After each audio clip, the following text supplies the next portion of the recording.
Before I could even spell garden, I was already learning the simple yet powerful lessons nature teaches us. And today, I am going to share these lessons with you in just 10 minutes. Fast forward 30 plus years, don't try to figure out my age. I've spent more hours in the soil than I can count, failing, learning, growing, healing through every single season. But here's what most people don't tell you. Gardening isn't just about plants. It's about patience when nothing blooms. It's about letting go when something dies. It's about starting over again and again when life forces you to change directions. And it's about learning to love the messy, the wild, the imperfect beauty that still show up anyway. So today, y'all, I have my notes here in front of me, and let's jump right in and get to the steps that I want to explain to you today. Number one is going to be patience. At first, I wanted everything. I wanted success, love, happiness, um, all of it instantly, like most of us do. I thought the faster, the better, but to be honest, life does not work like that. It doesn't work that way. So, patience, I'm going to be honest about this too. Patience is hard to learn, especially in a world that rewards quick results.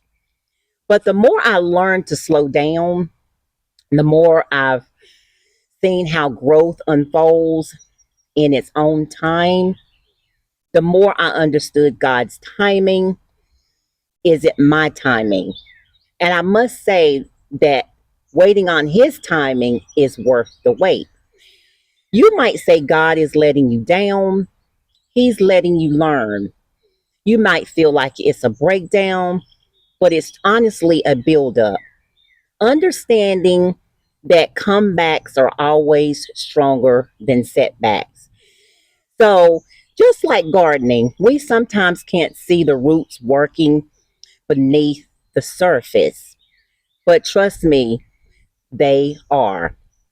Every moment you spend waiting, a moment spent becoming. What looks stillness is often preparation. So life taught me waiting isn't failure, it's building a strong foundation. And now I know that real growth takes time. Every single season brings something new. Every pause is a chance to grow deeper. Patience isn't always about doing nothing, it's about trusting the process and knowing that what's meant for you will definitely come in its own time. So please be patient. Good things always take time. Number two, letting go. And a lot of times we don't understand letting go. Letting go, I used to believe that if I didn't have everything right, gave the perfect amount of care, attention, and love, I could control the outcome. But in the garden, even with the best conditions, some plants still die, and I had to learn the hard truth. So some things aren't meant to stay no matter how much you want them to. The lesson shows up in life too. Relationships, our plans, even part of ourselves, sometimes we grow out of them or they outgrow us. Letting go doesn't mean you failed. I want you to know that. It means you're making room for what's next, for healing, for peace, for what can grow. So let go of one thing that's holding you back today and grow.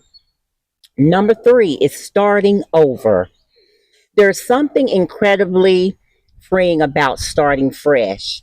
No matter how many times I failed, life always offers a new beginning. Just like the garden does, y'all. We can get a chance to reset. A, I clear out my old habits, my old regrets, and make room for new dreams. So every single mistake becomes a lesson that helped me do better the next time. So life doesn't require us to be perfections, it requires growth. And even when I feel like I've, been cut back, I learned that there's always a chance to grow again. And the same thing is for you. The seasons do not judge, and neither should you.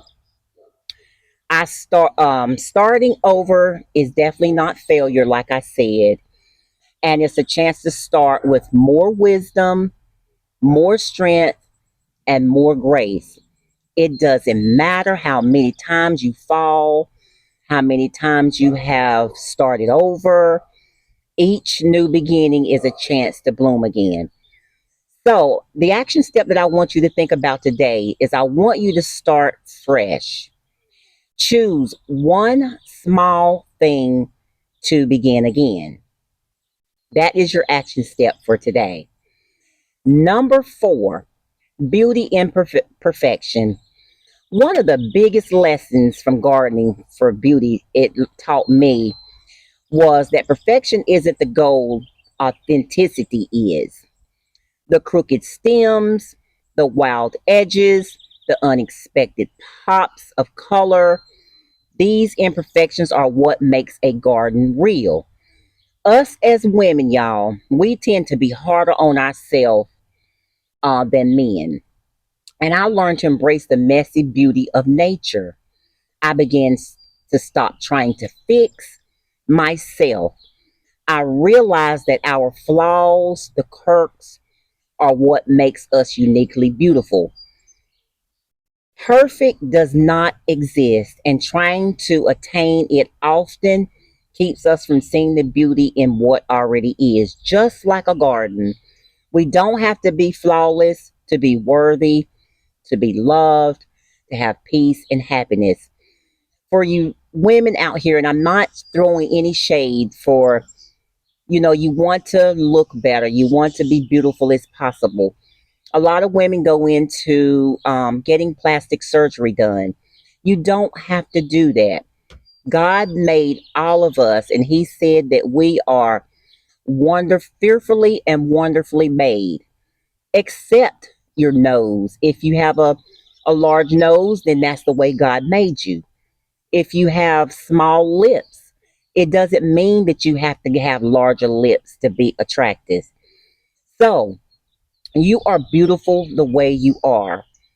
And it's those lies in your mind that are telling you you need those bigger lips or you need this voluminous figure to attract. These are all lies. So don't change anything about yourself in that sense. You are not defined what people say about you. You are only defined by what God says about you. And like I said, and I want you to remember this, He said that you are fearfully and wonderfully made. Notice one thing you usually criticize about yourself. This is your action step about your appearance, your past, your progress. Instead of judging it, I want you to find one thing about yourself you usually criticize and choose to see the beauty in it today. The garden taught me more than I ever expected, but maybe the biggest lesson is this: you do not need to be perfect, just planted in the right mindset. If this spoke to your soul, share it. I definitely love encouraging. Subscribe for more life lessons from the garden. Thank you so much for watching.